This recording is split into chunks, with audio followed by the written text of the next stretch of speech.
आज की क्लास शुरू करते हैं और जब थोड़ा सा पिछला पढ़ाए हैं थोड़ा रिवीजन करके तब आगे करते हैं, ठीक है। और सब लोग, हमें ऐसा लग रहा था कि उस दिन जब पढ़ाए थे परसों पर में समझ में आ गई थी ना। हाँ, आज कान नाक सब खोल के बैठना, नहीं तो ना फिर सब उड़ जाएगा, ठीक है। दिमाग भी खोल के बैठना, ठीक है। पहले थोड़ा सा रिवीजन करते हैं। अच्छा, उस दिन हमने एक पर में पढ़ाई थी, जैसे ये वृत्त है और ये केंद्र है, ठीक है। अगर ये बिंदु है और यहाँ से इस पर कोण बन रहा है तो इसमें क्या था, इसका क्या था, दुगना। हाँ, अगर ये ए रहेगा तो ये 2a रहेगा, ठीक है। ये पर में याद है ना सबको, ठीक है। और चलिए दूसरी बात करते हैं। अगर ये वृत्त है और ये केंद्र है और यहाँ से एक रेखा जा रही है, ठीक है। अगर जो ये कोण बनेगा ये कितना होगा, ये 90 अंश होगा ना। अगर मान लीजिए ये यहाँ से ऐसे बन रही है तो तब भी 90 अंश। बस कंडीशन क्या है, ये व्यास होना चाहिए, ठीक है। ये व्यास होना चाहिए। अब देखो दूसरा,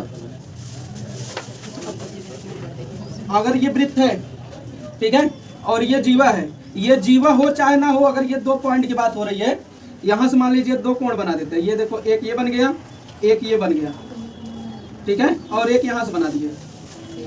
इसकी कंडीशन क्या है, ये कोण बराबर होंगे आपस में, ठीक है। अगर ये ए हुआ, ये भी ए हो और ये भी ए, क्यों, क्योंकि एक ही जीवा पर बन रहे हैं, ठीक है। इतनी बात हो गई थी ना। हाँ, रिवीजन करें थोड़ा सा। अब देखो, इसको मिटा दें। शिवम, ये समझ में आया? नहीं सर, नहीं आया। क्वेश्चन दे, देखो अगली पर में, ठीक है। ये एक बिंदु है, अगर यहाँ से एक ये रेखा जा रही है, इसको कौन सी रेखा बोलेंगे, छेदक रेखा। और एक ये हो गई, ठीक है, ये एक ही जगह मिलते हैं, ये एक पॉइंट हो गया। तो इसके लिए कंडीशन क्या बनता है, इसका नाम रख देते हैं ए बी, यहाँ ओ रख देते हैं, ठीक है, ABCD। इसके लिए सूत्र बनाने बताया थे बाद में, ठीक है। देखो जो ना पढ़ा हो इसका सूत्र बना लो। देखो यहाँ से लेके पहले यहाँ तक गुणा करो, कितना हो गया, OA लंबाई होगी ना यहाँ से। अब यहाँ से यहाँ तक देखिए OA लंबाई होगी, ठीक है, गुणे फिर यहाँ से यहाँ तक कितना होगा, OB बराबर OC, पहले OC सीरियल वाइज, चलो पहले बड़ा वाला फिर छोटा वाला, OC गुणे OD। ये सूत्र बन गया, ठीक है। ये D है, ठीक है। फिर से देखो, इसमें ना लंबाई आपसे पूछ सकता है, जैसे ये दोनों छेदक रेखा, मान लीजिए इसकी कुछ लंबाई दे दिया, इसकी कुछ लंबाई दे दिया, इसकी कुछ लंबाई दे दिया, और मान लीजिए इसका पूछ लिया फिर, ठीक है। सवाल ऐसे बनेगा, जैसे मान लीजिए 3 दे दिया, 4 दिया, ये 5 दे दिया, अब कह रहा है इसका बताओ, x दे दिया। फिर जब कंडीशन जानते रहोगे तब कर पाओगे ना। हाँ, ये दोनों छेदक रेखा, देखो ये स्पर्श नहीं है, स्पर्श होकर नहीं जा रही है, दोनों छेदक रेखा है, ठीक है। ये वृत्त के अंदर से होकर जा रही है। जब ये बनेगा तो ये कंडीशन बनेगी, पहले पूरी लंबाई, फिर यहाँ से लेके यहाँ तक आपस में गुणा करो, फिर उसके बाद ये पूरी लंबाई, फिर ये चीज, ठीक है। अच्छा, ऐसा भी तो हो सकता है कि ये वृत्त हो, ठीक है, और यहाँ एक पॉइंट हो, एक इसमें छेदक रेखा जा रही है, ठीक है, AB, यहाँ O मान लेते हैं। हो सकता है अगली ये स्पर्श करती हुई निकले, यहाँ से स्पर्श कर रही है, यहाँ पे गलत बन गया, ये स्पर्श कर रही है, टच कर रही है थोड़ा सा, ऐसे भी तो हो सकता है ना। अभी इसके पहले वाले में दोनों अंदर से जा रही थी वृत्त के, अब एक ऊपर से जा रही है और एक अंदर से जा रही है। फिर सूत्र बनाते हैं, इसका थोड़ा नामकरण कर देते हैं, ये हो गया, ये मान लीजिए C हो गया, ठीक है। फिर वही चीज देखो, यहाँ से लेके यहाँ तक कितना होगा, AO होगा ना, गुणे फिर यहाँ से लेके यहाँ तक OB, ठीक है, बराबर में। देखो अब ये दोनों 2 बार अगर लिखेंगे तो दोनों लंबाई एक ही है ना, जितना रहेगी उतना फिर दोबारा लिखना पड़ेगा। इससे अच्छा हम लिख सकते हैं OC का स्क्वायर, ठीक है। ये सूत्र बन गया, ठीक है। ये कब काम आएगा जानते हो, ये सवाल में लिख दिया, एक वृत्त है, उसमें एक छेदक रेखा जा रही है और ये चित्र बना के दे दिया, मान लीजिए ये 10 है, ये मान लीजिए यहाँ से यहाँ तक 7 है। पूछ लिया इस स्पर्श रेखा की लंबाई बताइए, बताइए आप लोग स्पर्श रेखा की लंबाई फटाफट। हाँ, ये सुनो, इसको अलग कर देते हैं, ये 4 हो गया, ये 16 हो गया। चलिए निकालिए, देखिए निकल जाए। बताइए स्पर्श रेखा की लंबाई,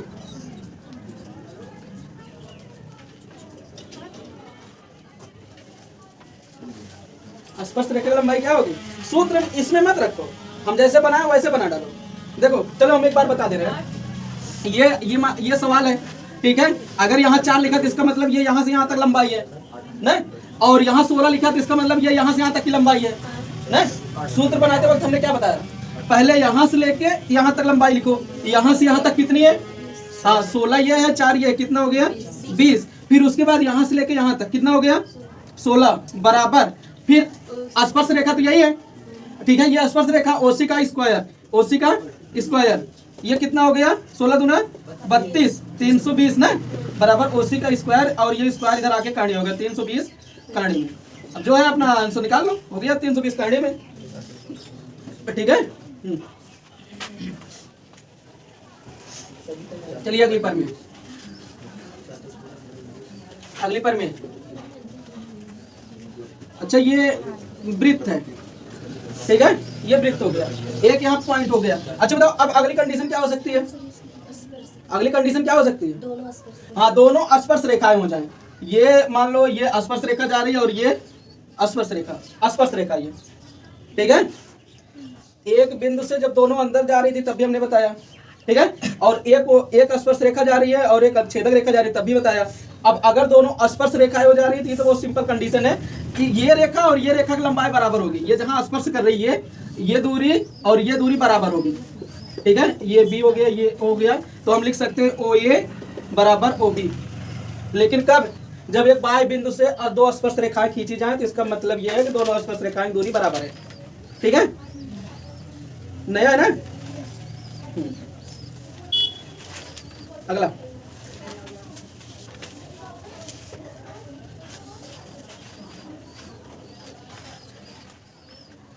बताएंगे, क्या नाम तुम्हारा, सुमित, सुमित बताएंगे। ये मान लीजिए वृत्त है और ये हो गई जीवा, ठीक है, इसके केंद्र से एक लंब डाला गया है।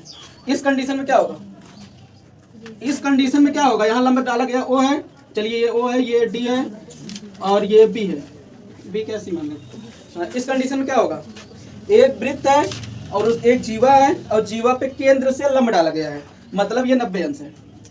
तो फिर क्या होगा, जीवा को समद्विभाजित, हाँ जीवा को समद्विभाजित करेगा, ये जी ये और ये बराबर होगा। वृत्त में जीवा पर डाला गया लंब जीवा को समद्विभाजित करता है, ये पर में हम लिखा चुके हैं, रिवीजन करा रहे हैं, ठीक है। अगर ये टोटल 10 हुआ तो ये 5 हो जाएगा, ये 5 हो जाएगा, कब, जब ये केंद्र से लंब डाला गया है, ठीक है। बना लो चित्र जो भूल जाओ या फिर याद होना चाहिए, अब दोबारा नहीं पढ़ाएंगे। अगला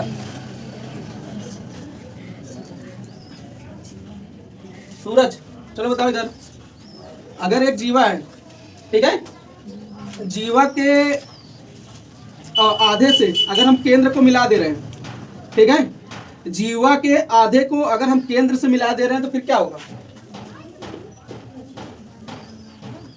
जीवा है, ये मान लीजिए 5 है, ये 5 है, ठीक है, यहाँ से यहाँ तक और ये यहाँ से यहाँ तक 5 है, फिर क्या होगा,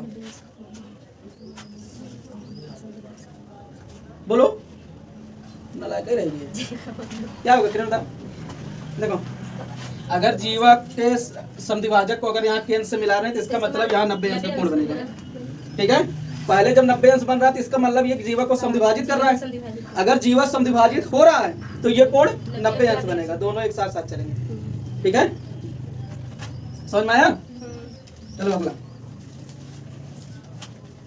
सूरज बताएंगे, ये वृत्त है और चक्रीय चतुर्भुज कैसे बनेगा, चक्रीय चतुर्भुज कैसे बनेगा, इसे बने, इसे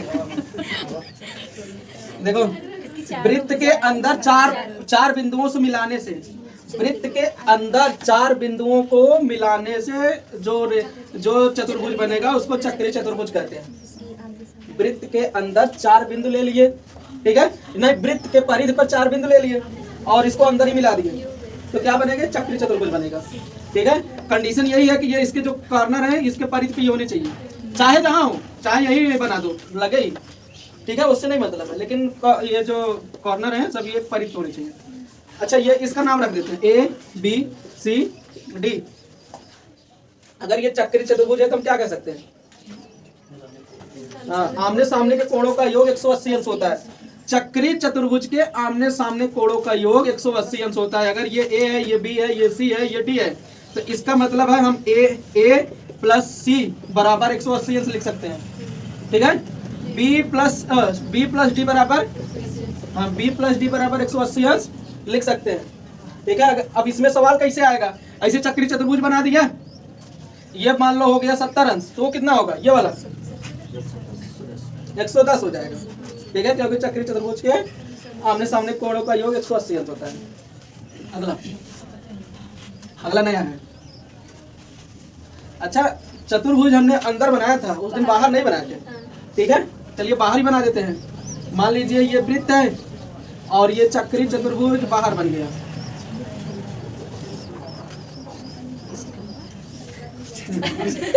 कहाँ जा रहा है भाई?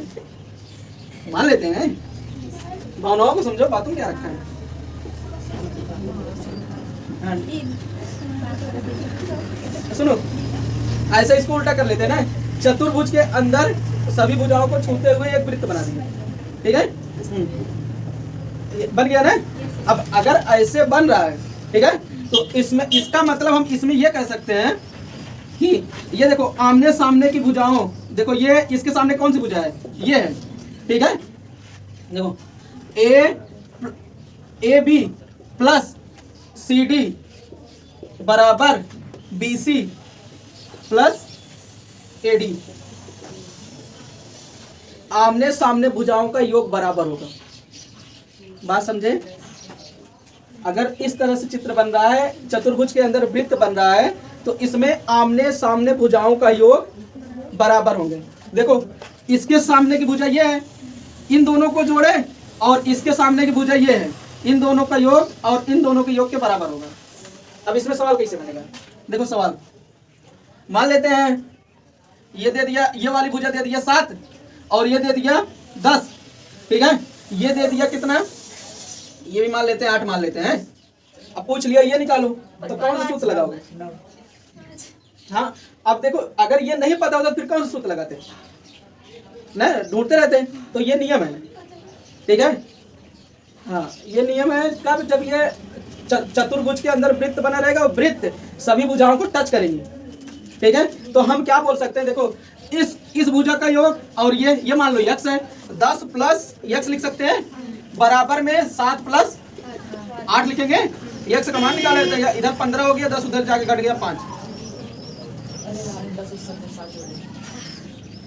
फिर वही आमने सामने भुजाओं का योग करके, सामने सामने भुजाओं का योग करके बराबर में फिर सामने सामने भुजाओं का योग लिखना है।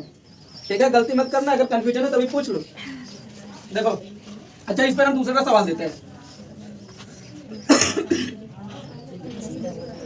ये हो गया वृत्त, ये हो गया चतुर्भुज, ये इस पर टच है। ठीक है, चलो मान लो ये दे दिया 3, ये दे दिया 4, ये दे दिया 5। जरा इस भुजा की लंबाई बताओ। 4। देखो कैसे, यहाँ लिखो यक्स, लिख दिए, हमें यक्स का मान निकालना रहेगा। सामने सामने भुजा योग कर लो, यक्स प्लस 4 बराबर 5 प्लस 3 8, यक्स उधर गया 4। समझ में आया? लगा लोगे? दे सवाल दूसरा, उनका देते हैं, जब भूल जाता।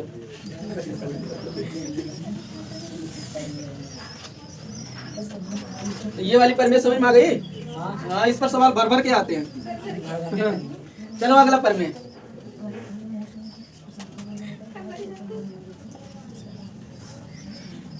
ये हम चित्र वाला सवाल जब पढ़ाने लगे, मैं हमसे वृत्त भी बनने लगा। देखो सही बना है ना? हाँ। देखो मान लो यहाँ एक बिंदु है। ठीक है, अच्छा इस बिंदु से एक स्पर्श रेखा खींचते हैं, तो ये देखो ये लाइन भी सीधी बनने लगी, और ये स्पर्श रेखा खींच दिए ये। ठीक है, फटाफट इतना खींचने से एक चीज दिमाग में आ गया होगा, क्या? दोनों स्पर्श रेखाएं बराबर है। ठीक है, अच्छा एक चीज छूट गया, रिवीजन कराना। इसको यहीं रहने देते, थोड़ा सा इसको रिवीजन कर लेते हैं। एक वृत्त है, अगर यहाँ से एक स्पर्श रेखा खींची जा रही है, ठीक है, और अगर ये केंद्र से और इस जहां पे ये टच हो रहा है इसको मिला रहे हैं तो इसका मतलब यहाँ 90 अंश बनेगा। ठीक है, मतलब केंद्र और स्पर्श रेखा को अगर हम मिला रहे हैं, जहां स्पर्श कर रही है उसी को स्पर्श बिंदु कहेंगे, उस बिंदु को अगर मिलाएंगे तो ये 90 अंश बनेगा। इसको चाहे जैसे आप कर लो। देखो अगर यहाँ से एक स्पर्श रेखा जा रही है, केंद्र है, अगर यहाँ से इसको हम मिला रहे हैं तो ये 90 अंश बनेगा। ठीक है, पता है ना। तो भैया अगर यहाँ केंद्र है, अगर इस स्पर्श रेखा को हम यहाँ से ऐसे मिला रहे हैं तो इसका मतलब ये 90 अंश तो बन गया ना। और यहाँ से अगर हम इसको ऐसे मिला दे रहे हैं तो ये भी 90 अंश बन जाए, ये भी 90 अंश बन जाएगा। जरा इसका नामकरण कर देते हैं। ए हो गया, ओ हो गया, ये पी हो गया, ए बी हो गया। ठीक है,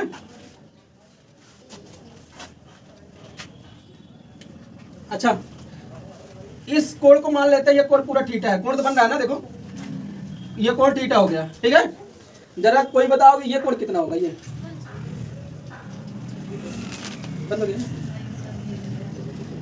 उसको उधर कर लो। कोई बताएगा, राम सिंह बताओ ये कोण कितना होगा, ये वाला बोलो भाई, जितना पढ़ा उतने से बता सकते हो। हाँ जो थीटा है कुछ और है, मतलब भाई ये हो, चला इसको हम कर दे रहे हैं 60 कर दे रहे हैं बस। आप समझ में आया, हम 60 कर दिए, 600 नहीं है 60 है। बताइए कितना होगा। 120। देखो कैसे, ये तो पूरा चतुर्भुज बन रहा है, पूरा चतुर्भुज बन रहा है ना। चतुर्भुज में ये 90 अंश तो निकलेगा ही। ठीक है, ये भी 90 अंश निकलेगा। चतुर्भुज के चारों अंत कोणों का योग कितना होता है, 360 होता है। 180 निकल गया, बचा कितना, 180। 180 में ये 60 निकल गया, यही बचा अकेले। ठीक है, ये कितना बच गया, 120। और अगर हम इसको थीटा माने, इसको थीटा माने तो इसको हम क्या लिखेंगे, 180 में से थीटा घटा देंगे, इसको यही लिखेंगे ना। 180 में से थीटा कट गया। समझ में आया। अगला सवाल, अगर इसको हम यहां से मिला दें ऐसे, ठीक है, तो ये कोण कितना होगा, कौन बताएगा। 30 कितना है, 90 पता चलो यहाँ थीटा की जगह हम फिर 60 कर देते हैं। ठीक है, अनुराग कितना होगा, तो ये सही है लेकिन कैसे कैसे। सर जी जब 120 वाला हो गया तो दोनों 60 होंगे, आधा। देखो इधर सही है भैया, जब ये 120 निकल गया, अभी कल हम बताए थे अगर ये समद्विबाहु त्रिभुज ये भुजा बराबर है तो इसका मतलब ये कोण ही बराबर है। ये देखो ये क्या है, वृत्त की त्रिज्या है, त्रिज्याएं बराबर होती हैं, तो इसका मतलब ये कोण और ये कोण बराबर है। ये त्रिभुज बन रहा है ना, ये देखो ये त्रिभुज बन रहा है ना। जब ये 120 है तो इसका मतलब इन दोनों का योग कितना होगा, 60 होगा। 60 का मतलब 30 ये और 30 ये। ठीक है, और अगर यहाँ थीटा लिख रहे हैं तो इसका मतलब थीटा का आधा, ये थीटा बाई 2 होगा, ये भी थीटा बाई 2 होगा। ठीक है, अगर ऐसा चित्र दिख जाए यहाँ जो दिया रहे, अगर यहाँ पूछ ले तो उसका मतलब इसका आधा करके बता दो, ज्यादा दिमाग लगाने की जरूरत नहीं है। अगर ये 100 है तो इसका मतलब ये 50 होगा, और अगर ये 100 है तो 80 में से 180 में से घटा दिए, 80 आ गया। सूर्य समझ में आया, भूल जाओगे। ठीक है, सर जी तैयार हुए नहीं अभी, तैयार हुए आगे चलेंगे, आगे पढ़ाएं। चलो ठीक है, आगे देखें। अब थोड़ा सा हम गाड़ी आगे बढ़ाते हैं, ये तो पुरानी बात हो गई।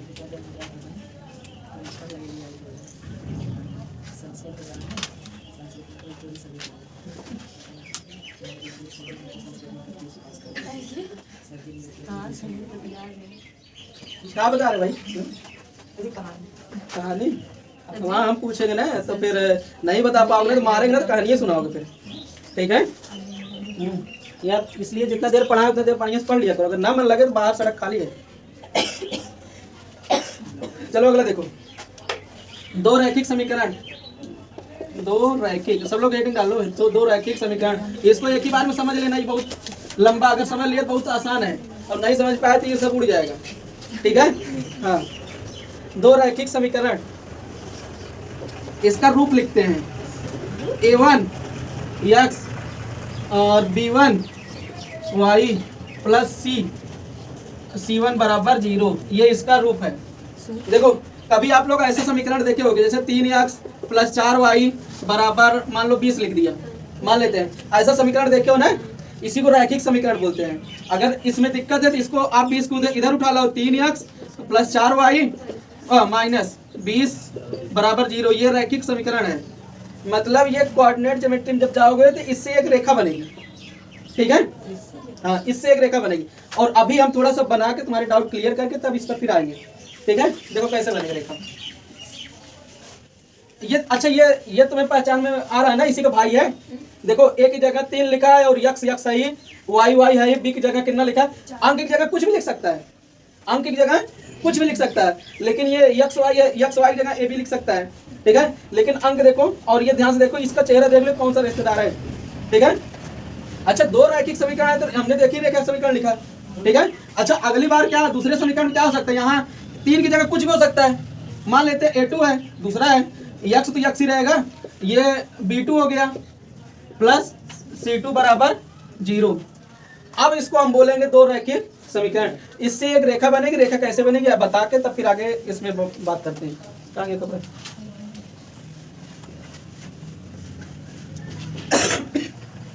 देखो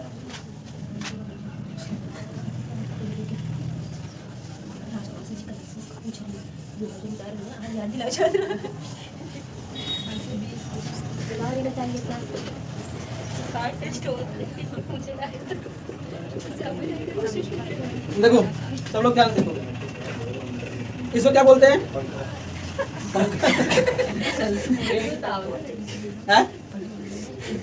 कोऑर्डिनेट बोलते हैं।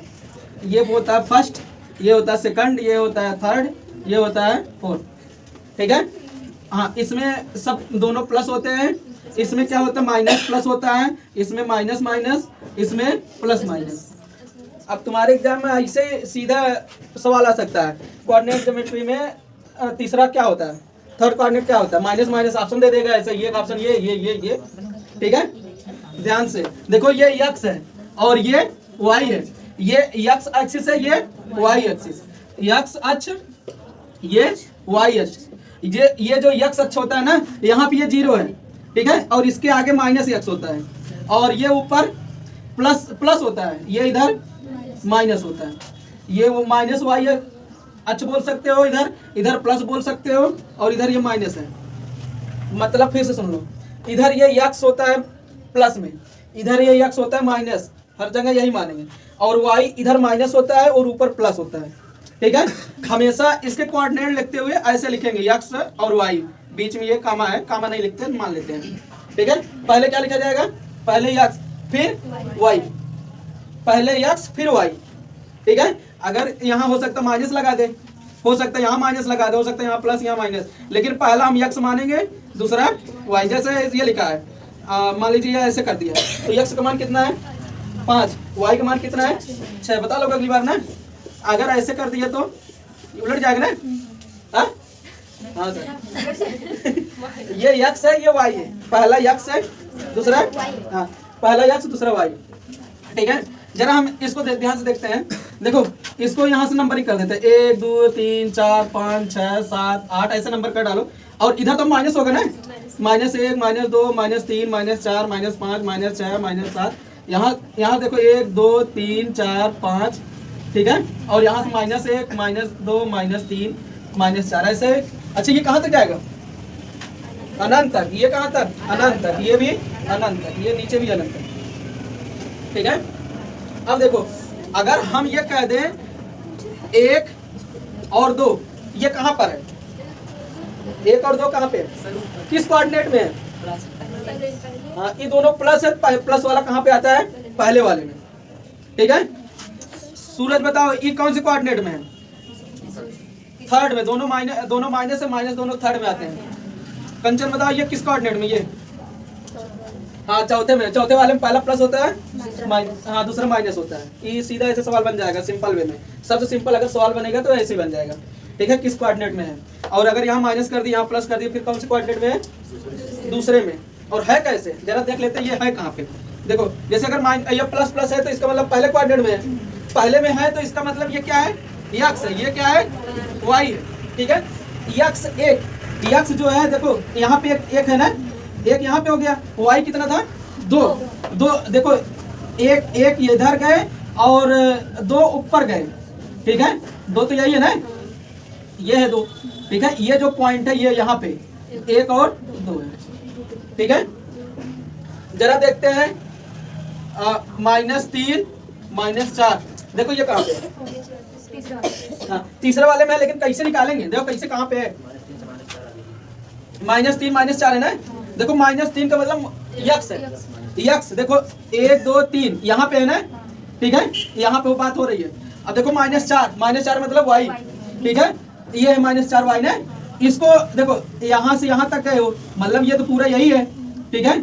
और ये इसको ऐसे मिलाओ, ऐसे ऐसे मिला दो, ऐसे इसको समकोण पे ऐसे मिला दिए ना, हाँ सीधा। तो ये जो पॉइंट बनेगा ये क्या है, -3 -4, ठीक है, ये बना लोगे ना।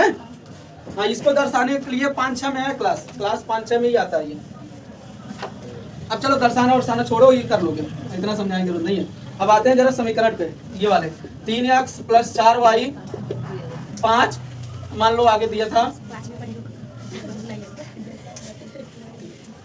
चलो मान लो ये 20 दिया है, 20 क्या 15 ज्यादा बड़ा हो जा रहा है। चलो देखो, अब देखो इसका समीकरण, इसका रेखा समीकरण कैसे बना सकते हो, या रेखा कैसे दर्शाओगे, ये दर्शाने के लिए तुम्हारे एग्जाम में नहीं आएगा, इसी समझा रहे हैं अभी, क्वेश्चन इसके आगे से बनेंगे। देखो क्वेश्चन एक तो यहाँ से बन सकता था, ये किस कोऑर्डिनेट में है, ठीक है। अगला ये दर्शाने के लिए उसमें नहीं आता, ये 6 7 8 वाली चीज है, लेकिन समझे रहोगे तब इस पर बात होगी, तब समझ में आएगा। देखो कैसे, एक ऐसे ग्राफ बना लो, ठीक है, यहाँ x लिखो, ये y लिखो, ठीक है। सबसे छोटा अंक मान लो, कुछ भी मानो गलत नहीं होगा। चलो मान लेते हैं x = 0। अच्छा बताओ x = 0 तो y बराबर क्या आ जाएगा, यहाँ 16 मान लेते हैं, 16 थोड़ा आसान हो जाएगा। देखो x बराबर अगर 0 रख दिए तो ये कट गया, और यहाँ ये यही बच गया, तो y बराबर कितना आ जाएगा, 4 आ जाएगा ना। चलो x बराबर अब मान लेते हैं 1, मान लेते हैं x बराबर 1 मान लिया, तो y बराबर अब देखो कितना आएगा, नहीं रहने दो, अब नहीं बदलना समीकरण, हर बार थोड़ी बदल, वो तो आसान करने के लिए बदले, हर बार नहीं बदलेंगे, अरे तब गलत हो जाएगा भाई। जो समीकरण है वो समीकरण है, ठीक है, हाँ समीकरण यही है, बदलेंगे नहीं। अगर x बराबर हम 1 ले रहे हैं तो y बराबर कितना आएगा, देखो यहाँ से ये जाके घट गया, 13 हो गया, 4 का भाग हो गया, इसका मतलब 13/4, 13/4 मतलब 13/4, ये काटोगे कितना आएगा, 3 चौक नहीं 4 तिहाई 12, 4 तिहाई 12 और 2 5, ये आएगा ना 3.5, 3.25, ठीक है। ये रेखा इस पर दर्शाने के लिए कम से कम 2 पॉइंट की जरूरत है, कम से कम 2, और ज्यादा से ज्यादा जितना मन का उतना बना लो। देखो 2 पॉइंट हो गया, एक हो गया 0.4 और एक हो गया 1 और 0.25, इसका मतलब ये 0 1 है और ये क्या है 1.13, इसको हटा देते हैं यहाँ से। देखो 0.4 कहाँ है, 0.4 0 ये हो गया x के लिए, 4 ये ऊपर, मतलब ये है यहाँ पे, ठीक है। और 1 और 3.5 का है, एक देखो ये प्लस हो जाएगा, ठीक है, और 3.5 3.25, 3 तो यहाँ होगा, थोड़ा सा इससे ऊपर ये हो जाएगा, ठीक है। अब इन 2 बिंदुओं को मिलाते हुए एक रेखा खींच दो, ये 2 बिंदुओं से मिलाते हुए एक रेखा खींच दो, ठीक है। ये जो समीकरण लिखे थे क्या था, 3x + 4y = 16, इस समीकरण का ये रेखा है, ये हमने इस पर दर्शा दिया है, ठीक है। अच्छा अब अगर एक और पॉइंट लोगे ना, जैसे हमने 2 पॉइंट लिया है, एक और पॉइंट लोगे ना, इसी रेखा पे आएगा, आगे पीछे कहीं पे अलग नहीं आएगा, नहीं बना के देख लेना। हाँ इसको समझने की जरूरत नहीं दर्शाने की, इसमें तुम्हें क्या समझाना चाहते हैं फिर बता देंगे, पहले आगे चलने दो। अभी सुनो, एक ये हो गया ना, अगर ये 2 समीकरण है, ये 2 समीकरण है ना, तो भैया एक रेखा और बनेगी। अच्छा वो रेखा कहाँ पे हो सकती है, कहीं भी हो सकती है, ठीक है। हो सकता है इस रेखा के समांतर हो, ठीक है, हो सकता है इस रेखा के जस्ट ऊपर ही जा रही हो, ठीक है, हो सकता है इस रेखा को काट सकती है। अच्छा 3 के अलावा कोई कंडीशन बन सकती है, अगर 2 रेखा है तो 2 कहीं भी मान लो, 2 रेखा मान लो यहाँ पे है, ठीक है, इन 2 रेखाओं में क्या कंडीशन बन सकती है, या तो ये समांतर जाएंगी, कभी नहीं काटेंगी, ठीक है, या तो फिर ये काट के जाएगी और एक ही बार काटेगी, ठीक है। दोनों का सीधी रेखा है तो ये एक ही बार काटेगी, और या तो हो सकता है जस्ट इसके ऊपर से निकल जाए, या तो दोनों एक दूसरे के ऊपर हो, या तो समांतर जाएंगी या तो कट जाएंगी, और इसके अलावा कोई कंडीशन नहीं बनेगी। जो 0 4 और 1 मतलब 3 तो 5 में कहां से है ये थोड़ा बता दीजिए। 0 4 उसका मतलब कैसे मान निकालेंगे? देखो सही है। देखो तुम्हें जहाँ कंफ्यूजन हो रही है वो हम बता रहे हैं। ये समीकरण है, इसमें x y ऐसे लिख लो, ठीक है। इस मान से कोई मतलब नहीं है, ठीक है। अभी देखो कैसे हम बता रहे हैं, ये कम से कम 2 पॉइंट चाहिए, 2 पॉइंट, ठीक है। अभी देखो इस समीकरण रखें तो ये वाला रेखा बना है, ये वाला, ठीक है। मान लो ये वाला हम नहीं रखेंगे, हम x बराबर 0 नहीं रखेंगे, तुम बताओ क्या रखें। हमें इस रेखा से मतलब है, अगर हम कोई भी मान रखें हमें रेखा लेकिन यही बननी चाहिए बस, तो हमारा इसका मतलब समीकरण सही है। फिर अब हम 0 नहीं रखेंगे, चलो बताओ दूसरा कुछ मान रख लेते हैं। क्या? हाँ चलो यहाँ 2 रख देते हैं, 2 रख दिए। अब अगर इस समीकरण में x बराबर 2 रख दिए तो y बराबर क्या आएगा? यहाँ 2 रखोगे 2 तिहाई 6, 6 जाकर उधर घट गया, कितना आ गया? 10। 10 में जब 4 का भाग करोगे आया कितना? 2.5। y का मान कितना है? 2.5, ठीक है। अब हम दूसरा मान लेते हैं, फिर एक और 2 पॉइंट चाहिए, 1 पॉइंट ये हो गया, 1 पॉइंट और ले, कोई भी मान ले लो, चाहे y का कोई भी मान ले लो। हमें क्या बनाना है? चित्र बनाना है, बस कुछ भी ले लो। चलो इसको -2 रख देते हैं, हाँ? y को 1 रख दे, हाँ y को 1 रख देते हैं। अब जब y को 1 रखे ना, इसका मान मत रखो, इसको इसमें निकालो, 1 को रखो, 1 को समीकरण से निकालो। अब पता लग चला दोनों रख देंगे, सरल 0 0। 1 को रखना है, 1 को समीकरण से निकालना है, ठीक है। अब y बराबर 1 रख दिए, ठीक है, तो y बराबर 1 रख देती, 4 हो गया, 4 इधर जाके घटेगा 12, इधर 3 है ना, 3 चौक 12, ये 4 आ गया। चलो रेखा खींचते हैं। देखो इसको क्या बोलोगे? 2 और 2.5, इसको क्या बोलोगे? 4 और 1, ठीक है। अच्छा 2.5 देखो कहाँ आ रहा है, देखो 2, ये 2 हो गया ना, और x बराबर 2 और 2.5, ये यहाँ 2 आ रहा था ना, 2 दशमलव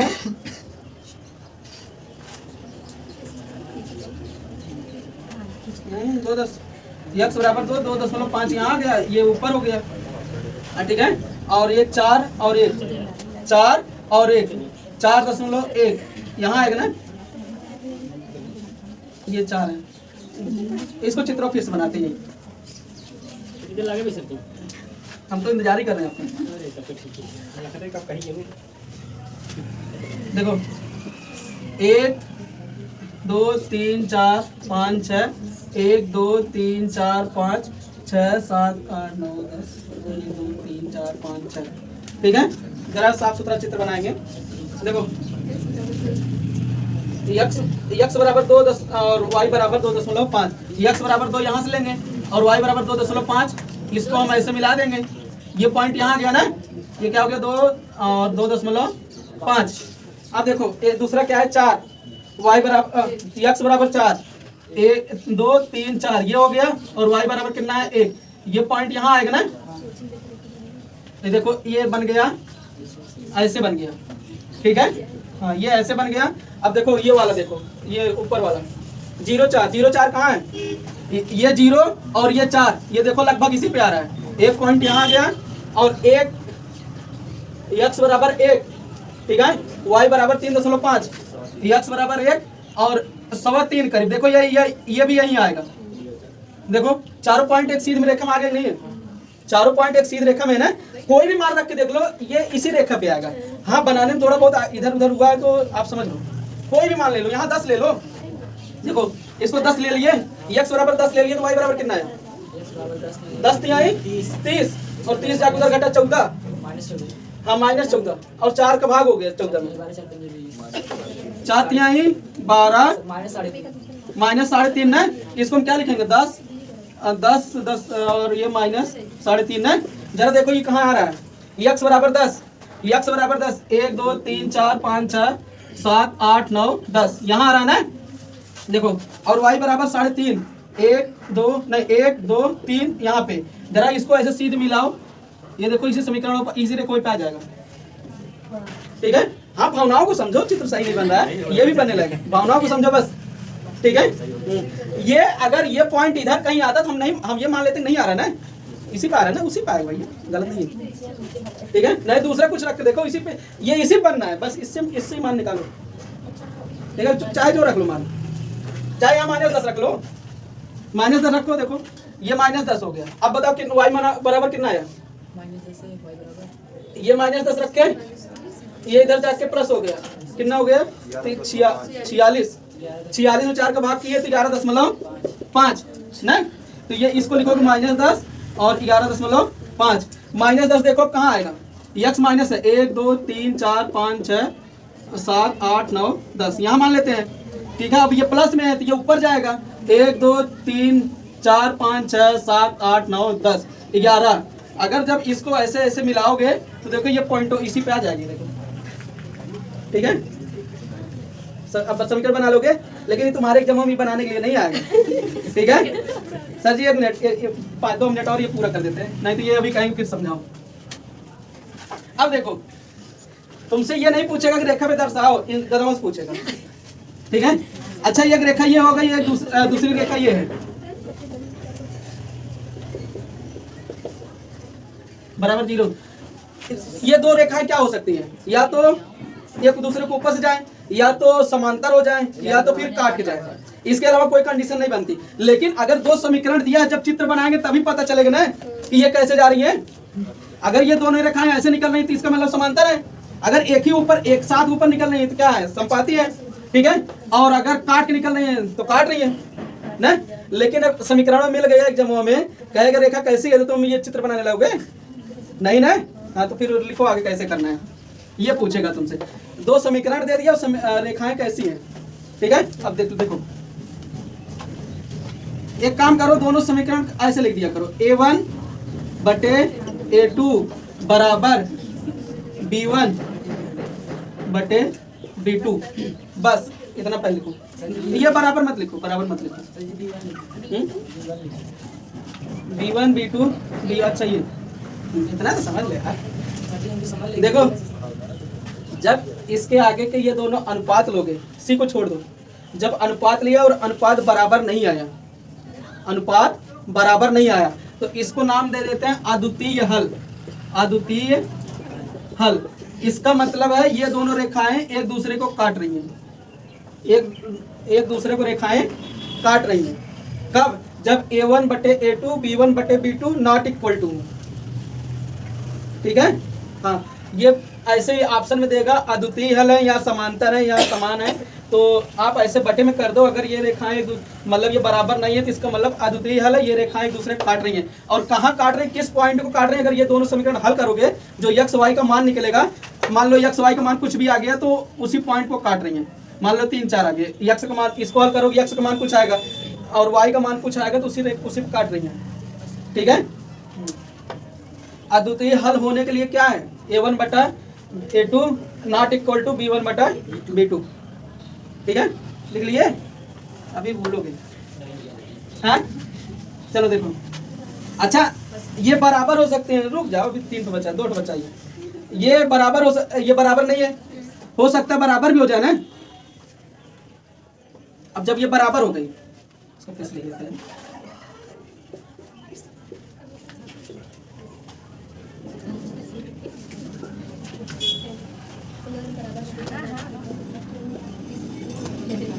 देखो जब तीनों का अनुपात ले लिए और तीनों बराबर आ गया। ठीक है, दोनों समीकरण में जब इसका भी अनुपात लिया और इसका अनुपात लिया और इसका अनुपात लिया, जब तीनों बराबर आ गया तो इसका मतलब यह है ये अनंत हल। क्या है, अनंत, हाँ अनंत हल। अनंत हल होने का मतलब यह है ये रेखाएं एक दूसरे के ऊपर हैं, इसको हम ऐसे बनाएंगे। ठीक है, मतलब जब दोनों बराबर हो जाए ना तो अनंत हल। अनंत हल कैसे समझा देते हैं, देखो अगर ये रेखाएं काट रही हैं तो एक ही बिंदु पे काटेंगी ना, तो अद्वितीय हल उसको बोलते हैं। तो इसका तो एक ही मान निकलेगा, मान लो 3 4 मान निकल गया ऐसे। ठीक है, एक x का मान हो गया, एक y का। लेकिन अगर एक दूसरे के ऊपर ऐसे समांतर है तो ये हर पॉइंट पे काट रही है ना इसको। अगर एक दूसरे के ऊपर है तो ये हर पॉइंट पे काट रही है। ठीक है, हर पॉइंट पे काटने का मतलब ये अनंत हल उसको बोलेंगे। और अनंत हल होने का मतलब है कि एक रेखाएं एक दूसरे के ऊपर है। ठीक है, हाँ इसमें थोड़ा मिस्टेक हुआ था, आप समझ लो। ठीक है, अब देखो, और जब ये बराबर ना हो, ये बराबर हो और ये बराबर ना हो, तो इसको इसको बोलेंगे, इस कंडीशन बोलेंगे रेखाएं समांतर हैं। और जब समांतर है और इसका ये कभी नहीं काटेंगे ना, जब कभी नहीं काटेंगे तो इसका कोई हल नहीं है, कोई हल नहीं है। एक बार थोड़ा सा रिवीजन कर देना इसी पे, इतना ही। देखो जब A1 बटे A2 बराबर B1 बटा B2 था, नहीं ये बराबर नहीं था तो क्या था, अद्वितीय हल इसको बोलेंगे। अद्वितीय हल होने का मतलब रेखाएं काट रही हैं, ठीक है। और जब ये बराबर है, A2 बराबर B1 बटा B2 बराबर C1 बटा C2, देखो दोनों बराबर है ना, तो इसका बराबर होने का मतलब वो बराबर ही है। बराबर होने का मतलब है अनंत हल, इसके ऊपर ही है, ठीक है, अनंत हल। अनंत हल इसमें आपको यही सिर्फ पूछेगा अनंत हल या यह समीकरण कैसी है, ये अनंत एक दूसरे के ऊपर है, संपाती है। अब देखो एक कंडीशन ये बन रहा था A2 ये नॉट इक्वल टू C, ठीक है। अच्छा अगर ऐसा बन गया तो फिर क्या है, कोई हल नहीं। इसका मतलब है ये रेखाएं समांतर है, समांतर है तो काटेंगे नहीं तो इसका कोई हल नहीं निकलेगा, ठीक है। हमें ऐसा लग रहा है कुछ लोगों को ऊपर से गया है और जिसके ऊपर से नहीं गया है वो अपना रिपीट कर लेगा, नहीं तो कल एकदम से ऊपर चला जाएगा, ठीक है। हाँ, और कल जब हम सवाल लगवाएंगे तो सुनो सीधा इस पर देखो, ऐसा सवाल आएगा 3x + 4y बराबर 16, 9x, हाँ सुनो 9x + 12y बराबर 20। जरा बताओ ये तो रेखा समीकरण है ना, ये रेखाएं कैसी है, ये रेखा कैसी है, बोलो जल्दी। हो गया सर, ये रेखा कैसी है, 3/9 और 4/12, ठीक है, और ये 16/20, ठीक है। जरा इसको काटो, 3 1 3 और 1/3, ये देखो बराबर आ गए ना, 4/5। देखो ये और ये बराबर है और ये बराबर नहीं है, C बराबर नहीं है, तो इसमें क्या कंडीशन बन रही थी, कोई हल नहीं। और समीकरण रेखाएं कैसी हैं, समांतर है, बस यही ऑप्शन में रहेगा, ठीक है। और रिजल्ट कहाँ से बनता है, जब तक क्वेश्चन करोगे तब, बस हो गया।